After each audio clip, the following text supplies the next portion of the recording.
Hey everybody, and welcome into this highly anticipated episode alongside Penguins President of Hockey Ops and GM Kyle Dubas. I am Josh Getzoff. Kyle, it's been a whirlwind for you, crisscrossing continents, but appreciate you taking the time. Happy to be here. Yeah, it'll be a busy conversation, a lot to get to, but I first just want to start with your team in the present before we talk about what's looming here in the days to come.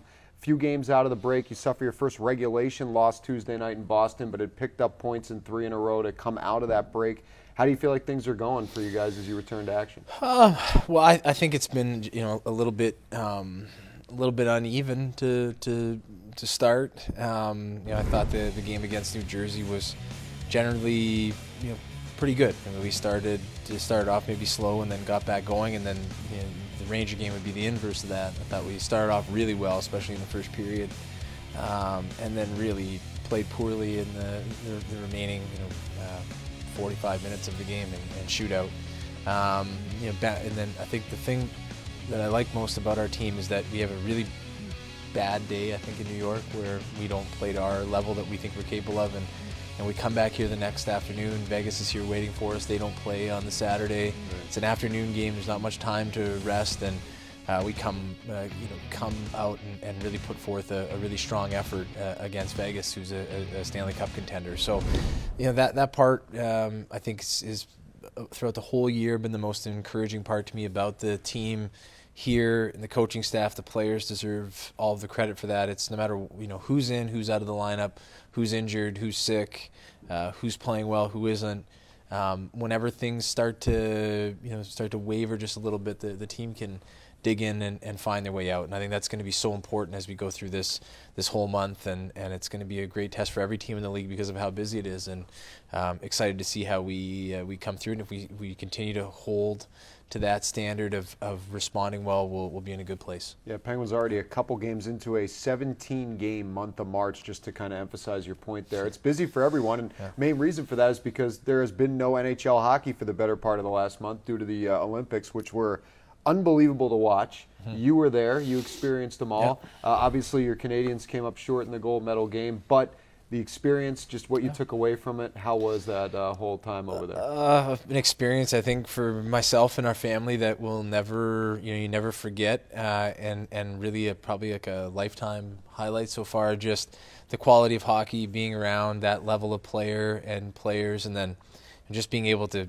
sit in the arena and watch best on best hockey, sometimes 3 games in a day. That's awesome. It's sort of a dream, and just to be around the Olympic environment, the athletes, the coaches, and I can only speak to the Canadian side and where I was, but just so well done, well prepared. You do everything you can properly and prepare the group as best as possible, and some unbelievable games in the preliminary round against Czechia and the Swiss, and then Czechia again in the quarterfinal, Finland in the semifinal, and obviously the United States in the final. And I think it's been great for hockey. You see the amount of publicity that hockey is getting, both the men and women, around the world, but in particular here in North America. And I think it's just wonderful for hockey, all the political stuff aside, and really what we care about on the ice. I think it was a great showcase for both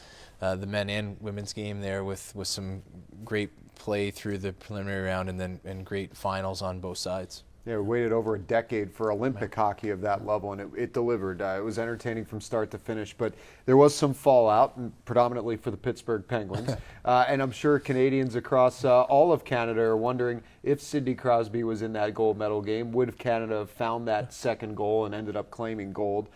We don't know the answer to that question, and we also don't know the status as far as the long-term play for Sidney Crosby, but we know what's been announced. There was a minimum of 4 weeks with the lower body.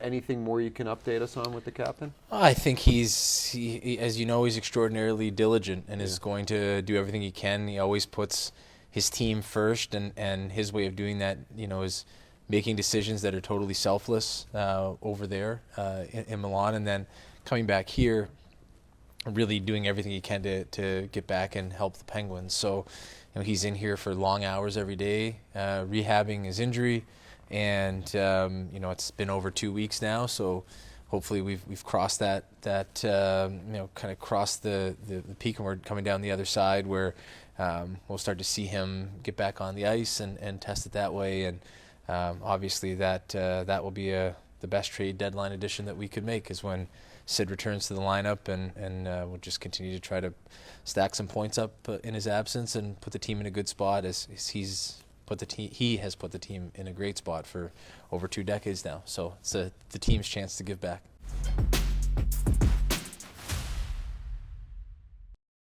Here, we don't just watch the Penguins. We live every tipped puck. Unbelievable. Every battle. Give me more of this. Every new prospect. This is a glimpse of the future. Everything you love about the Pens, we do too. I'm down here between the benches. You know what that means, Pens fans? Cheers for that. The fuck did they score? We manifested it. Stream the Penguins all season long on SNP 360. Welcome back. Well, Kyle, since the end of this past weekend, the entire hockey ops staff for the Penguins is convened here in Pittsburgh, or better in Cranberry, to prepare for what's coming up here. I guess not just with the trade deadline, but kind of getting the wheels in motion for the entire plan for the next future bit here for the Pittsburgh Penguins. If you could open up the curtain and take us behind it a little bit, what is this like? What's kind of going on in these meetings? Well, I think we tried to lay everything out at our January pro scouting meeting to prepare us for this, and then use the ensuing month and a half to really do deeper work on the players that are available and may be available and are of interest to us. And then this week here and the subsequent days as we get closer to the deadline is just starting to really get an idea of what the prices are on some of the players that we have interest in, and then conversely, if there's teams that have interest in some of our guys, and you saw that in a trade last week, what are they willing to give up?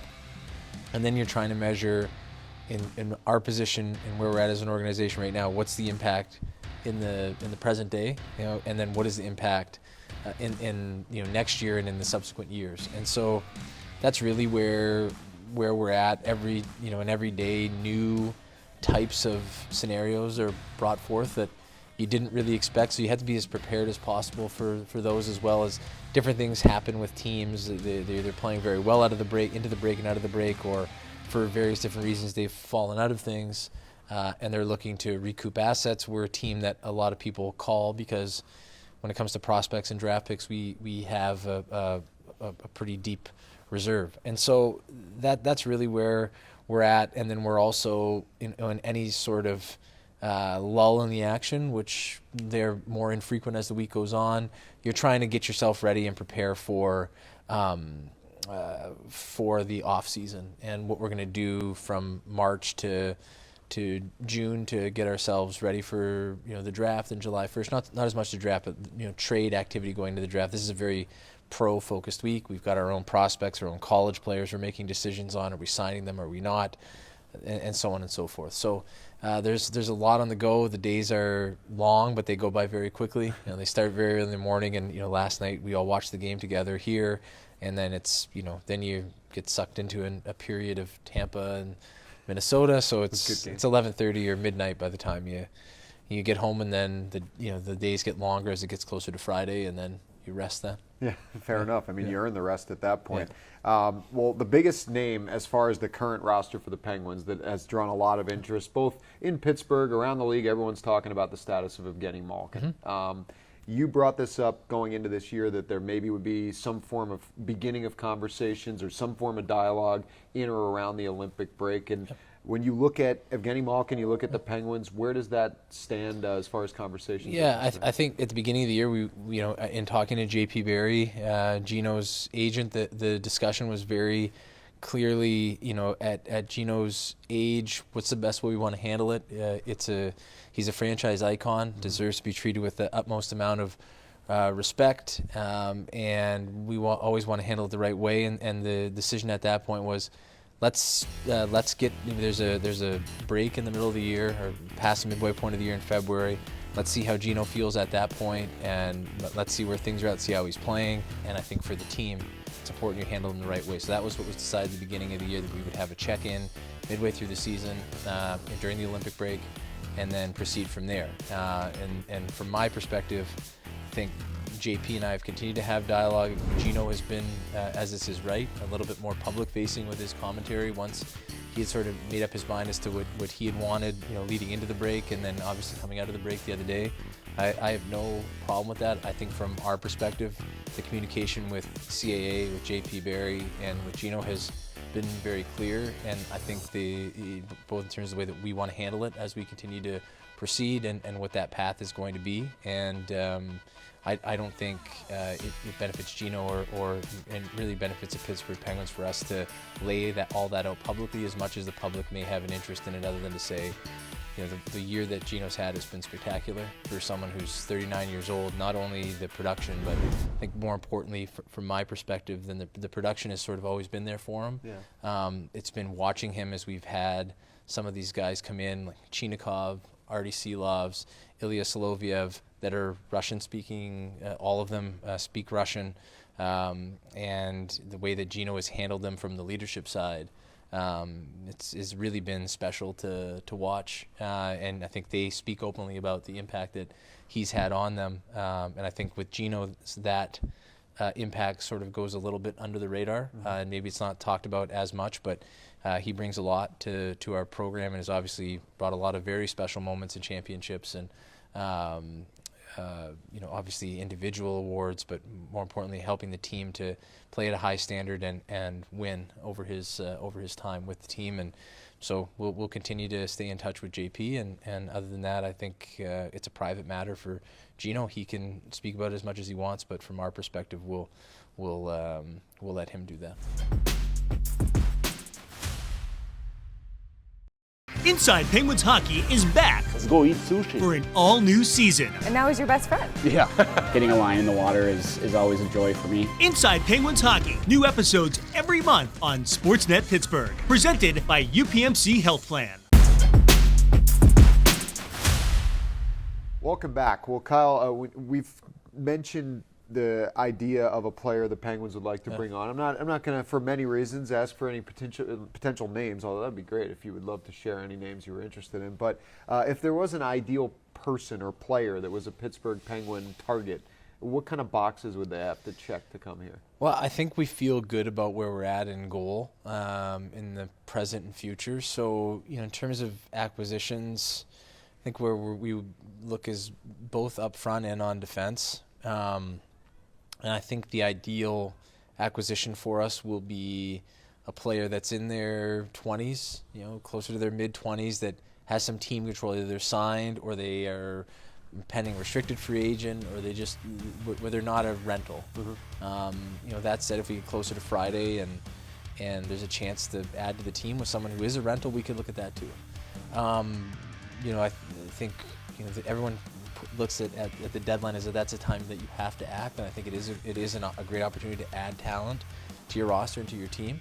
What I would say to that is that we already have this year added a lot of talent to the team. So, whereas we've made a lot of moves throughout the year to add, Stu Skinner to the team, Sam Girard to the group, Igor Chinikov to the group, and Ilya Soloviev to the group. So we've already done that through the year, and I think at the deadline it's seen as a time where I think that the outside perspectives you have to act, and I think we've already acted, but it doesn't mean that we ever stop trying to improve the team, especially in positions that can help the group now and in the future. So the Chinikov deal would sort of be the template that I would use. Okay. Yeah. And man, since he's come on board, we said it last night on the broadcast, he's addicted to picking up points. I mean, he's scoring a lot of goals, but he's also, you mentioned earlier, he's really fit in nicely with Tommy Novak and Evgeni Malkin on that line.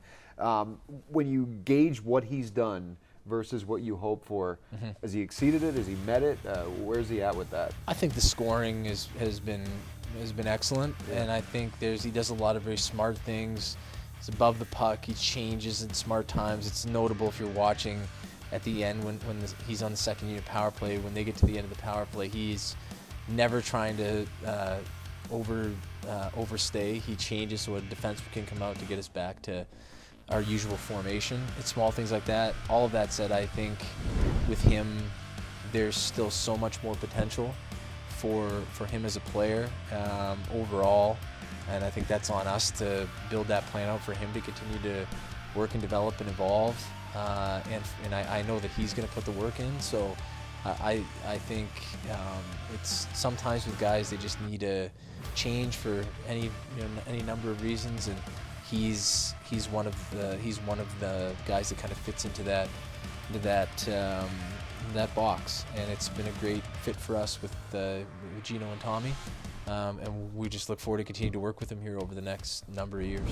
Well, you mentioned the ideal goal being drafting and developing. This year you guys had 3 first-round picks, I believe, correct me if I'm wrong, 13 draft picks total in 2025.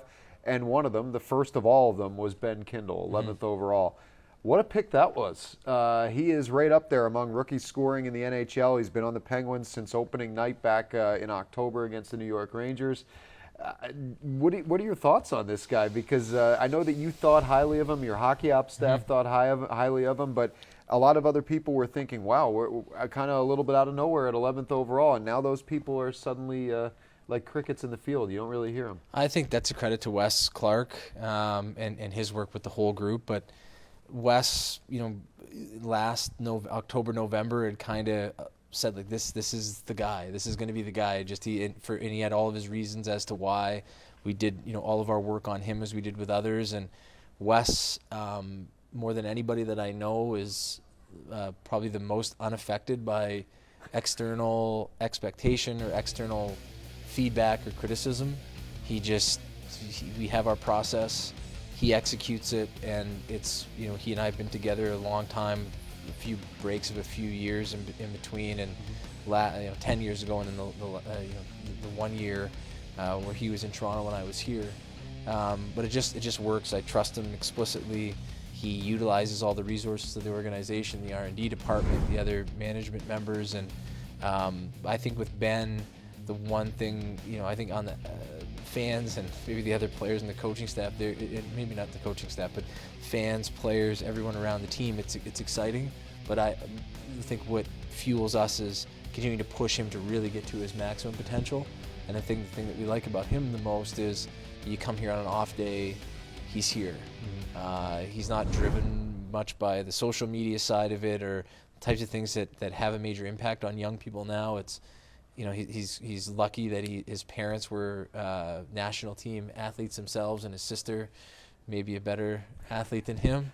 So he has this drive and desire. It's quiet. It's not overt, and it's not abrasive. It's just come in, do the work, continue to get better and better and better every day. There have been times in the year we've had him in developmental blocks.